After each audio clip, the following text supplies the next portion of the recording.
Gloire à Dieu. On remercie les frères et sœurs d'être venus, de s'être ajoutés à nous. Voilà, on partage, on est tous dans le même but. Comme j'ai dit tout à l'heure dans ma prière, si on s'assemble, c'est pas pour devenir pire, mais pour devenir meilleur. Et à force d'écouter, comme le frère expliquait tout à l'heure dans son témoignage, il a simplement été aux réunions de plus en plus. À force d'écouter, ça remplit son cœur. Il y a un désir qui est né dans son cœur qu'il n'avait pas auparavant.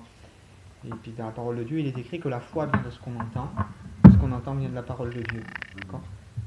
La foi qui doit nous conduire. Si on a foi dans nos propres pensées, foi dans ce qui nous semble juste, sans se baser sur quelque chose de réel, mais notre foi va nous conduire à droite, à gauche, un peu n'importe où.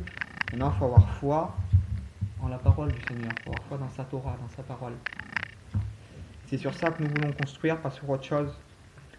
Mais pas construire à la manière des hommes, construire à sa manière à lui. J'aimerais vous partager un passage très simple.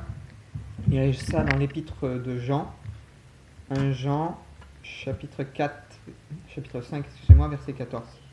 Il nous a dit ces paroles. Nous avons auprès de lui cette assurance que si nous demandons quelque chose selon sa volonté, il nous écoute. Et si nous savons qu'il nous écoute, alors nous savons que nous possédons la chose que nous lui avons demandée, quelle qu'elle soit. Là, on voit qu'à travers la prière, nous avons auprès de lui cette assurance que si nous demandons quelque chose selon sa volonté, il nous écoute. Il est parlé de la prière. Demander, c'est la prière, c'est s'adresser à Dieu, demander à Dieu quelque chose. Et j'aimerais vous donner une clé ce soir, parce que des fois on prie et on voit que nos prières peut-être mettent un certain temps à être exaucées, ou que nos prières ne sont pas exaucées comme on le voudrait, ou que les choses parfois se passent pas comme nous on l'aurait décidé. Mais là il donne une clé importante, et c'est cette clé-là que j'aimerais vous faire partager et essayer qu'on mette ça en pratique ensemble. Demander selon sa volonté. Parce qu'il dit, si nous demandons quelque chose selon sa volonté, nous savons qu'il nous écoute. C'est-à-dire que si on ne demande pas selon sa volonté, eh bien des fois ça peut mettre un obstacle aux choses peut-être que Dieu voudrait faire avec nous, aux choses que l'on décide. Si nous demandons quelque chose selon sa volonté, il nous écoute. Et alors si nous savons qu'il nous écoute, nous savons que nous possédons la chose que nous lui avons demandée, quelle qu'elle soit. Alors la question que je me pose, c'est, y aurait-il des prières qui ne sont pas dans la volonté de Dieu? Y aurait-il des choses qu'on peut demander et que ce n'est pas sa volonté? Y aurait-il des prières que Dieu n'écouterait pas? Mais si je pense pas ça, apparemment il y aurait des prières. Bien sûr que Dieu entend toutes les prières, que Dieu sait quand quelqu'un lui parle. Mais maintenant, quand il est dit entendre, écouter, il y a aussi une action qui va derrière. Comme quand vous appelez quelqu'un, si la personne elle se retourne, vous l'appelez, elle doit venir vers vous. Donc des fois Dieu entend, comme une personne que vous pouvez appeler, elle va vous entendre. Et si elle ne se retourne pas, qu'elle ne vient pas vers vous, elle a pu écouter, mais elle ne fait pas la démarche d'agir. Bien sûr que Dieu entend toutes les prières. Mais il y a des prières que Dieu ne fera jamais la démarche d'agir. Pourquoi? Parce qu'elles ne sont pas faites selon sa volonté. Elles ne sont pas faites selon... Pour vous reprendre l'exemple que vous prenez, quelqu'un vous appelle gentiment, vous allez vous retourner, vous allez dire, maintenant quelqu'un vous insulte et vous appelle bizarrement, vous allez l'entendre. Donc vous n'allez pas réagir de la même façon que vous aurez réagi si vous aurez parlé gentiment ou si vous aurez parlé de la bonne façon. C'est un peu une façon étrange d'imaginer, mais c'est pour vous faire comprendre qu'on a une façon nous-mêmes de demander à Dieu, mais aussi une vision. Que Dieu ne voit pas les choses comme nous on les voit. Dieu ne considère pas les choses comme nous on les considère. Et nous, bien trop souvent, on a tendance à rabaisser Dieu à notre niveau humain, à notre moyen humain. Je prends cet exemple, des fois on imagine que Dieu est un vieux papou sur son trône, comme ça, comme le Père Noël, puis il attend qu'on lui demande pour qu'il nous exauce. Mais Dieu, c'est pas ça. Dieu n'est pas comme ça. Si, comme on disait tout à l'heure, le ciel des cieux ne peuvent le contenir. Si on verrait réellement qui est Dieu, Moïse, il a vu une image de Dieu de loin, de dos, quand il est redescendu de la montagne, il est obligé de se couvrir tellement son visage il rayonnait. Personne ne peut voir Dieu et vivre, c'est pas possible. Et nous, on s'imagine des fois avec notre conception humaine, pouvoir ordonner à Dieu, pouvoir être là comme des enfants capricieux devant les jouets, Seigneur je veux ça, Seigneur je veux ça, Seigneur je veux ça. Il dit que nous devons demander selon sa volonté. Alors, les questions qu'on doit se poser, la question que je vous pose, c'est quelle est la volonté de Dieu? Et la volonté de Dieu, on la trouve dans la Bible. 1 Timothée 3, verset 4. Il dit, cela est bon et agréable à Dieu. Donc il dit, faites des prières pour tous les hommes. Vous voyez le passage, faites des prières pour tous les hommes. Il dit, ne cessez d'intercéder pour tous les hommes. Il dit, cela est bon et agréable à Dieu qui veut que tous les hommes soient sauvés. Donc la première des volontés de Dieu, ce qu'il y a déjà dans le cœur de Dieu, c'est que Dieu veut sauver le maximum de personnes. Dieu veut sauver tous les hommes. Dieu veut sauver tous les hommes, même nos ennemis. Dieu veut sauver tous les hommes, même ceux qu'on n'aime pas. Et nous, des fois, on se fait en réalité à prier peut-être pour ceux qui sont gentils avec nous, à prier pour ceux qui sont bien. Alors comment alors? Tu veux que Dieu bénisse ceux qui sont gentils avec toi, ceux qui sont bien, mais tu ne veux pas que Dieu bénisse ceux qui ne pensent pas comme toi, ou ceux qui te lancent des piques, ou ceux qui sont méchants. Mais j'aimerais te dire que si tu ne commences pas à prier pour tes ennemis d'abord, Dieu bénira pas les gens que tu aimes. Parce que Jésus le dit bien, il dit priez pour ceux qui vous persécutent, il dit faites du bien à ceux qui vous maltraitent. Donc si notre prière ne va pas au-delà peut-être de notre petite conception, de notre petite zone de confort, ou de ce que nous, il nous semble juste, si on n'est pas capable d'entrer dans les sentiments de Dieu, la Bible dit, ayez en vous les sentiments qui étaient en Jésus-Christ, lequel, existant en forme de Dieu, s'est dépouillé lui-même, donc il s'est dépouillé pour venir souffrir, etc. Mais si on n'est pas prêt d'avoir ces sentiments, les mêmes sentiments qui étaient en réalité en lui, de dire, je dois être capable même que ceux que j'aime pas, je dois vouloir moi qu'eux aussi soient sauvés. Et peut-être même premièrement eux, pour voir ensuite les miens peut-être s'approcher de Dieu. Il dit, Ésaïe 30, verset 18, « L'Éternel désire vous faire grâce. » C'est ce que Dieu veut, ça. Il y a un désir dans le cœur de Dieu. Et ce désir-là, qu'on soit gentil, méchant, qu'on le veuille ou qu'on ne le veuille pas, ce désir qu'il y a dans le cœur de Dieu, il est indépendant de notre volonté. C'est-à-dire, on pourrait vouloir que Dieu ne le fasse pas, c'est dans son cœur, ça. On ne contrôle pas ce qu'il y a dans le cœur de Dieu. Et ce désir, il est indépendant de notre volonté. Dieu a un désir au plus profond de lui-même, c'est faire grâce. C'est faire grâce aux hommes, aux gentils, aux méchants, au juste, à l'injuste, à celui qui vient devant lui, en réalité, qui le cherche. Il dit qu'il se lèvera pour vous faire miséricorde. C'est-à-dire que celui qui demande la grâce de Dieu, qui se reconnaît qu'il a besoin de lui, qui se met en réalité à chercher Dieu, parce qu'obtenir grâce, c'est simplement chercher Dieu. Noé, il dit que Noé va trouver grâce aux yeux de l'Éternel. Pas parce que Noé était meilleur peut-être que les autres, mais il dit qu'à son époque, que Noé c'était le seul homme qui a cherché Dieu, parce qu'il est dit que tous les pensées des hommes se tournaient chaque jour uniquement vers le mal. C'est-à-dire qu'au milieu de tous ces gens, le seul qui a cherché Dieu, c'était Noé. Donc il était un tout petit peu meilleur que les autres. Pourquoi? Parce qu'il a cherché Dieu. Et parce qu'il a cherché Dieu au milieu d'une génération corrompue, mais Noé trouva grâce aux yeux de l'Éternel parce qu'il l'a cherché. Imaginez maintenant, quand Noé a construit l'arche, les gens ont commencé à regarder que Noé construisait l'arche. Noé a commencé à prêcher en disant encore quelques jours, tant d'années, Dieu va envoyer le déluge. Vous croyez réellement que s'il y aurait eu un homme à cette époque-là qui aurait levé ses yeux vers Dieu et qui aurait dit, Seigneur, si ce que Noé dit est vrai, alors parle-moi. Seigneur, si ce que Noé dit est vrai, alors Seigneur, montre-moi un signe. Vous croyez que Dieu l'aurait laissé comme ça? Ce qui fait la différence, c'est une personne qui cherche Dieu. C'est pas le fait qu'on soit peut-être meilleur que les autres, mais ce qui a fait la différence pour Noé, parce qu'il a cherché Dieu au milieu d'une génération corrompue, perverse, une génération qui en faisait que selon leurs pensées, que selon leurs idées. Et comme on l'a dit tout à l'heure, chercher Dieu, c'est pas une religion. Tu te mets dans ta voiture, tu fermes les portes, tu n'es pas dans une réunion, tu n'es nulle part. Tu baisses les yeux, tu demandes, et Dieu est là, il te répond. Amen. Chercher Dieu, ça ne dépend pas d'une religion. L'Éternel désire vous faire grâce, il se lèvera pour vous faire miséricorde. Il y a un verset qui dit que pendant le déluge, Dieu était assis sur son trône. Et moi, ce qui me choque, et ce qui me touche, c'est que là, il dit que quand l'Éternel désire faire grâce, et qu'il se lève pour faire miséricorde, c'est-à-dire que quand quelqu'un demande pardon et qu'il cherche Dieu, Dieu se lève de son trône. Quand Dieu châtie les hommes, il reste assis sur son trône. Imaginez que quelqu'un qui reconnaît qu'il a besoin de Dieu, il fait lever Dieu de son trône. Il fait lever Dieu de son trône pour que Dieu, en réalité, lui transmette la bénédiction. Pour que Dieu vienne donner à son cœur, en réalité, ce qu'il a besoin. Parce que Dieu n'attend que ça. Lorsque l'homme est endurci, lorsque l'homme est méchant, lorsque l'homme pense qu'à lui, Dieu reste assis, Dieu est impartial. Et lorsqu'un homme sait s'humilier, lorsqu'un homme sait demander à Dieu, en réalité, Dieu est capable de se lever de son trône pour agir, pour bénir. Dieu a tant aimé le monde, il dit. Il a donné son Fils unique, afin que quiconque croit en lui ne périsse pas, mais qu'il ait la vie éternelle. Il dit que Dieu n'a pas envoyé son Fils pour juger, malgré que Dieu est juge. Aujourd'hui, Dieu peut être notre avocat, mais un jour ou l'autre, il sera le juge de tous les hommes. Alors, la question qu'on se pose, c'est est-ce qu'on veut que Dieu soit notre avocat ou est-ce qu'on veut que Dieu soit notre juge? Donc, on voudrait que Dieu agisse, mais faut-il encore demander selon sa volonté? Sa volonté, c'est que nous soyons sauvés, mais pas à notre façon à nous, à notre façon à lui. Si nous désirons nous approcher de Dieu, on ne s'approche pas de Dieu en croyant être plus grand que Dieu. Il y en a qui disent, on va le voir après, je ne veux pas devancer la prédication, parce que des fois je dis des mots et je devance les choses qui viennent après. Seul le pécheur qui se repent fait levier de Dieu de son trône. 1 Thessaloniciens 4, verset 3. Ce que Dieu désire, c'est votre sanctification. Et le mot sanctification veut dire mise à part. Être à part pour Dieu. Alors on en reviendra à la même chose, c'est pas parce que on est religieux ou qu'on va 15 fois à la réunion qu'on va se mettre à être à part pour Dieu. Être à part pour Dieu, vous savez qu'aujourd'hui, le peuple d'Israël, les Juifs, c'est un peuple qui est sanctifié, qui est mis à part. Pourquoi il est mis à part? Parce que quand Dieu a dit au peuple d'Israël, tu ne mangeras pas de porc, tu t'habilleras comme ça, tu feras comme ça, c'était pour le différencier des autres peuples.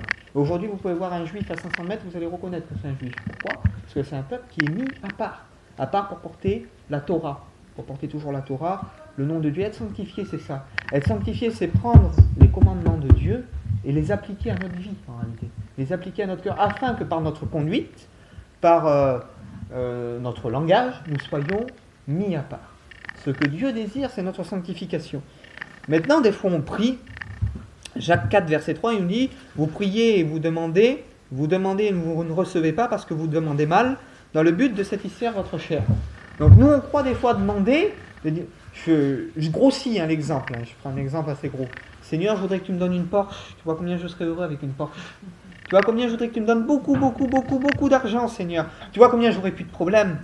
Oui, mais Dieu sait que le jour où tu auras de l'argent, tu vas devenir un orgueilleux, que tu parleras plus à tes amis, et que tu vas tomber en réalité dans des excès, dans l'idolâtrie. Alors toi, tu es là, tu te tapes la tête sur la table parce que tu as du mal à finir tes fins de mois, à joindre les deux bouts. Avec les enfants, des fois, c'est difficile.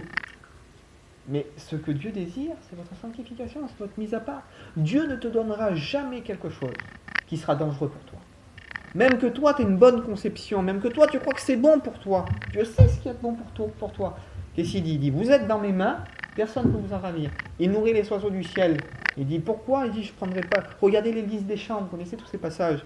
Et pourtant, il dit, Salomon n'a jamais été vêtu comme l'un d'eux. Alors nous, des fois, on est là, on serait comme... Je stéréotype, l'enfant capricieux, il tire la jupe de sa mère, je vais jouer. Mais des fois avec Dieu, on est comme ça. On ne réalise pas que notre vie, elle est entièrement dans ses mains. Elle est entièrement dans ses mains. Et des fois, on se met à faire des prières charnelles et on ne le réalise même pas. Je vais expliquer un témoignage. Un jour, il y avait un pasteur qui priait pour son fils, parce que son fils, il rentrait tard. Et ça lui faisait du tracas. Et il disait, Seigneur, regarde, il rentre à 3-4 heures du matin, la vie qu'il me fait, Seigneur, tu vois que je ne dors pas des nuits, Seigneur, je voudrais que tu bénisses mon fils, je voudrais que tu le sauves. Et arrivé un jour où il priait toujours de cette façon-là. Et arrivé un jour où il priait, et Dieu parlait à son cœur simplement, Dieu lui a dit, tu veux que ton fils soit sauvé, ou tu veux simplement bien dormir la nuit? Parce qu'il priait, Seigneur, regarde, il revient à 4 heures du matin, regarde la vie qu'il me fait, etc. Mais lui, il croyait que sa prière, elle était bonne. Et puis Dieu lui a dit, prie pour son âme. Arrête de prier pour toi. Il a changé sa prière. Il a dit, Seigneur, tu vois, mon garçon, il est sur une mauvaise voie, il est perdu. Dans la vie qu'il a aujourd'hui, il fait n'importe quoi, il ne te connaît pas. Et simplement parce qu'il ne te connaît pas, il est perdu. Là, Seigneur, révèle-toi à lui, afin qu'il te connaisse, afin qu'il puisse être sauvé, afin qu'il puisse s'approcher de toi. Et le jour où sa prière a changé, quelques mois après, son fils s'est converti. Regardez, on a... Du coup, c'est un mot près, quoi. C'est un déclic, quoi. C'est pas un déclic, c'est est-ce qu'on prie pour notre propre intérêt ou pour l'intérêt de la personne? Est-ce qu'on prie pour notre propre intérêt ou pour l'intérêt de la personne? Parce que cet homme-là, ce qu'il pensait, c'était mon fils doit se convertir, je vais être tranquille. Non, mon fils doit se convertir parce que son âme est sur une mauvaise voie, parce qu'il est perdu. Pas pour mon confort à moi, pour son âme à lui. Son âme à lui. Voilà. Maintenant, tu peux prier et dire, Seigneur, on va le voir ensemble après. Vous demandez mal dans le but de satisfaire votre chair. Et on a un exemple. On a un exemple par la parole de Dieu.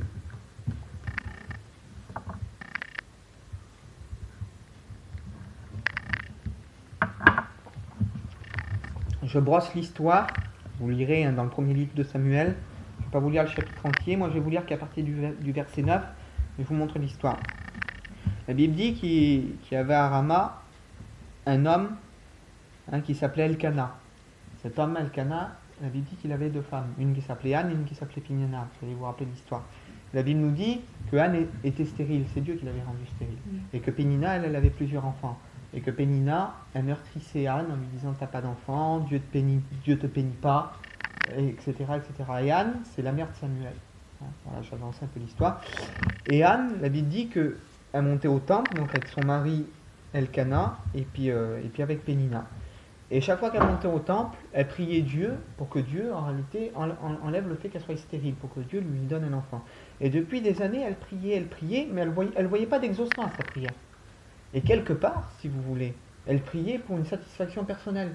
Parce que l'autre la meurtrissait, en disant, mais moi je voudrais être comme elle, moi aussi je voudrais avoir des enfants, moi aussi je voudrais connaître cette... Elle priait pour une joie qui était quelque part, c'était légitime, mais quelque part c'était égoïste, c'était pour elle-même. Écoutez ce qu'il nous est dit.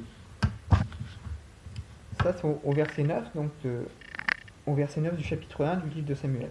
Anne se leva après que l'on eut mangé et bu à Silo. Silo, c'était bien avant qu'il y ait le temple, c'est là où ils avaient monté le tabernacle, en attendant que le temple soit construit, pour qu'ils puissent faire les sacrifices, adorer, etc. Donc pendant longtemps, le lieu d'adoration, c'était Silo, c'est là où il y avait le sacrificateur, le prophète Samuel par la suite, etc.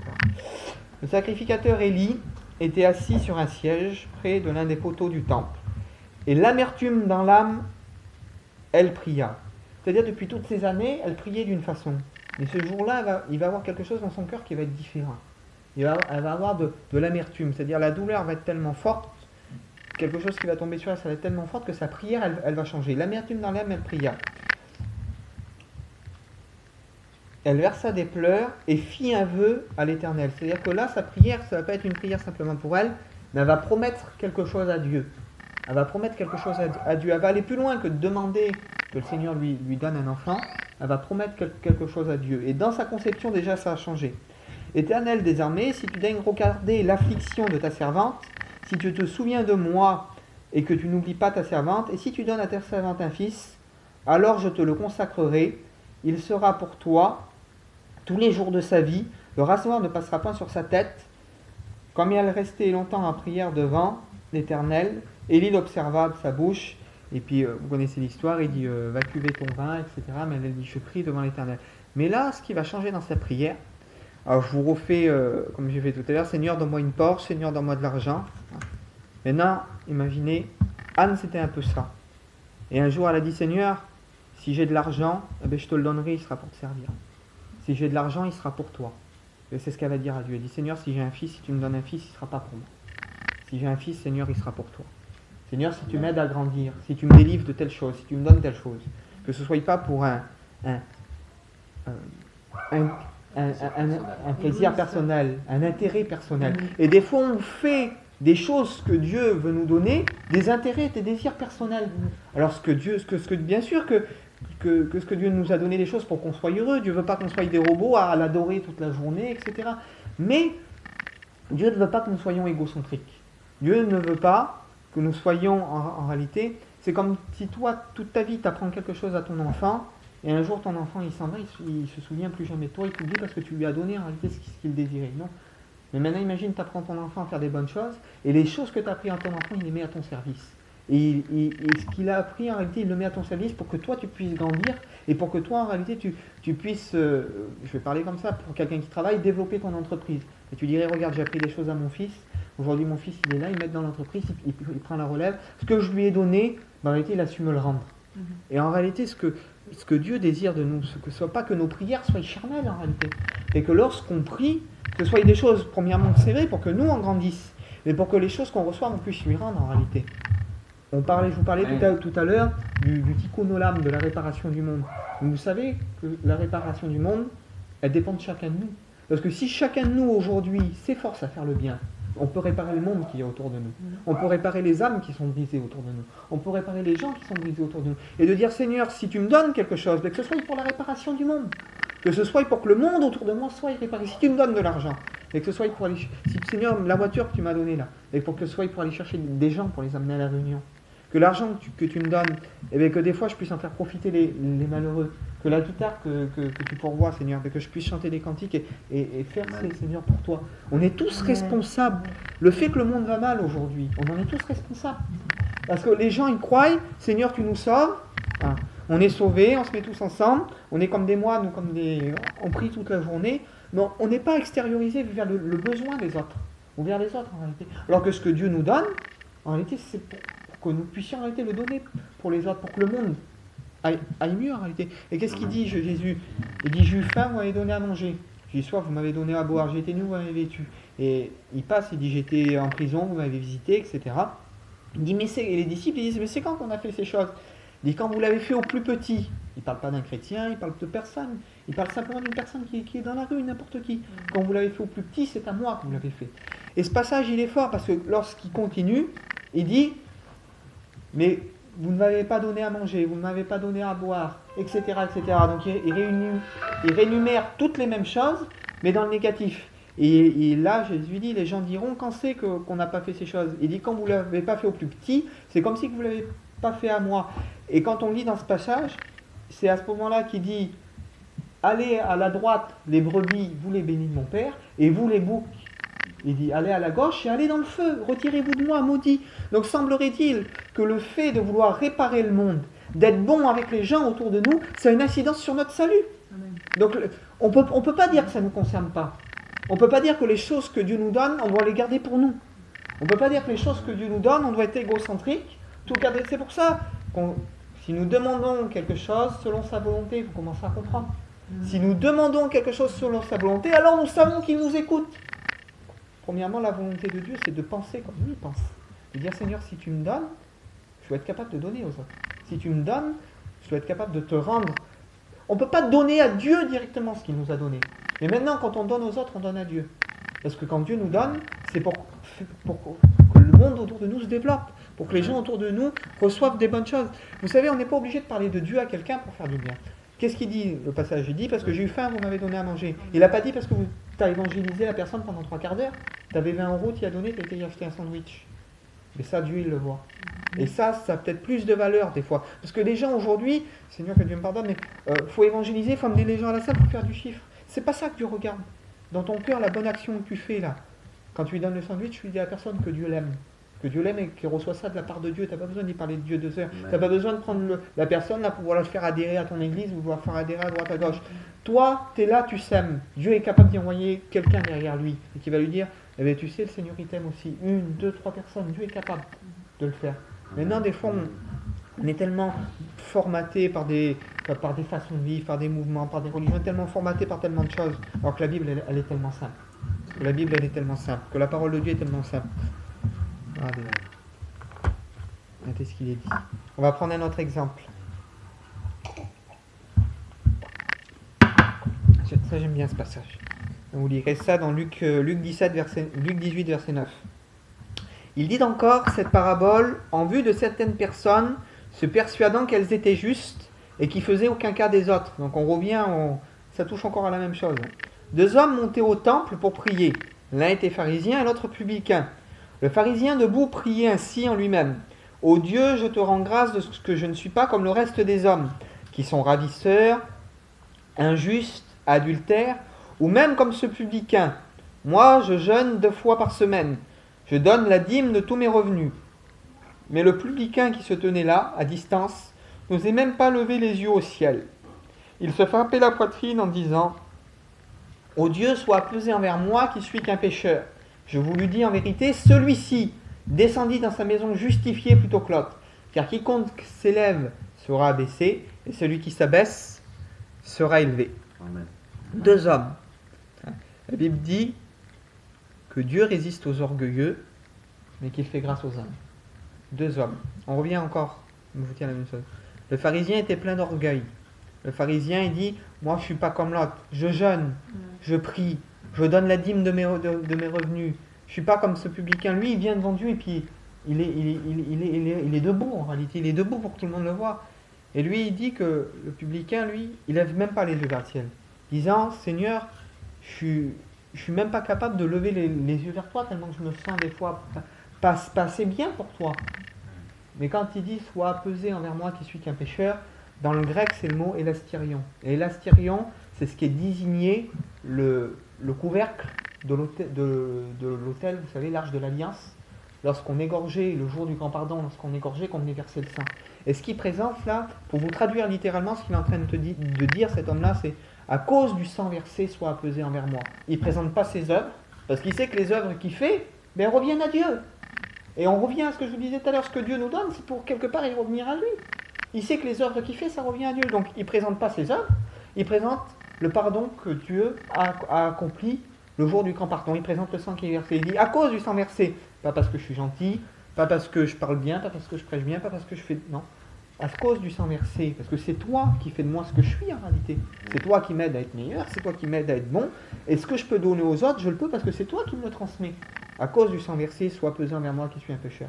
Lui, sa prière, elle est agréable à Dieu. Alors que l'autre, avec toutes ses œuvres, avec tout ce qu'il peut faire en réalité, parce qu'en réalité, dans sa prière, il y a de l'orgueil. Donc, il est vrai que ce que Dieu nous donne, nous devons le rendre aux autres. Mais c'est là qu'il y a un piège. C'est que le pharisien, lui, donnait aux autres, en réalité, mais l'orgueil était rentré dans son cœur.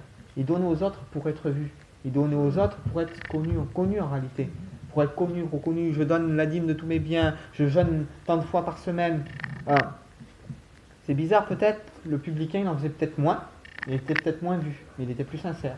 Alors on en revient toujours à la même chose. C'est que Dieu ne regarde pas la quantité. Et aujourd'hui, plus que jamais, avec toutes les choses qu'on voit autour de nous, Dieu ne regarde pas le nombre et Dieu ne regarde pas la quantité. Ce que Dieu regardera, c'est la vérité qu'il est au fond de notre cœur, la droiture qui est au fond de notre cœur.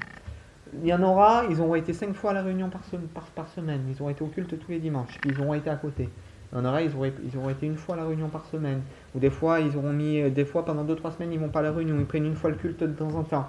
Mais chez eux, ils s'efforcent d'être droits quand ils parlent à leurs voisins, puis ils leur parlent de Dieu. Quand ils ont les gens autour d'eux, mais ils essayent en réalité de ne pas enfoncer les gens autour d'eux, ils essayent de réparer le monde autour d'eux. Et ce que Dieu considère par-dessus tout, c'est ça. Et c'est de cette façon-là, en réalité, que nous devons prier. De dire, Seigneur, je ne veux pas te prier en te disant que je fais des bonnes œuvres ou que je fais des bonnes choses. Non, je veux te prier en réalisant que toi, tu as permis que je te rencontre, que je te connaisse. Et que ces bonnes choses que tu as mises dans mon cœur, les permet qu'elles soient répandues autour de moi. Qu'elles soient en réalité transmises autour de moi. Et on verra que si on demande à Dieu, Seigneur, si tu me donnes de l'argent, ce sera pour mettre à ton service. Seigneur, si tu bénis mes enfants, et que ma maison te serve, que mes enfants te servent, que mes enfants, Seigneur, soient agréables pour toi, que le monde autour de moi se répare au travers de ce que toi, tu peux faire en réalité au travers de moi. Si on entre dans cette dimension, c'est une clé que je vous ai donnée ce soir, si on entre dans cette dimension, on verra des choses changer autour de nous. Parce que comment voulez-vous que le monde change autour de nous si nous-mêmes déjà on ne change pas? Si nous-mêmes déjà on est toujours dans notre conception humaine, de religiosité, de choses comme ça. Non, la parole de Dieu, elle est très simple. La seule prière que Dieu exauce, c'est un cœur repentant. Car la Bible dit que Dieu n'exauce pas le pécheur. Et lui, c'est ce qu'il est, lui, il est repentant. Il dit, sois pesé envers moi qui suis qu'un pécheur. Il dit, Isaïe 59, il dit, la main de l'Éternel n'est pas trop courte pour bénir, ni son oreille trop dure pour entendre. Mais ce sont nos crimes, il dit, qui mettent une séparation entre nous et Dieu, et qui l'empêchent de nous écouter. Donc des fois, on voudrait être dans la volonté de Dieu, mais on ne fait pas comme a fait le publicain là. On ne dit pas, Seigneur, sois apaisé envers moi. Des fois, on vient en croyant qu'on est bien, en disant, Seigneur, t'as vu, je fais ça, on est un peu en avance ce qu'on fait, et on oublie parfois de se repentir, de dire, Seigneur, si j'ai fauté, peut-être je te demande pardon. Si j'ai fauté, peut-être si je me suis égaré, Seigneur, reprends-moi, remets-moi sur le droit chemin. Aide-moi à être bien pour toi, à être meilleur. Toi, tu vois mon cœur, purifie mon cœur, aide-moi à marcher avec toi.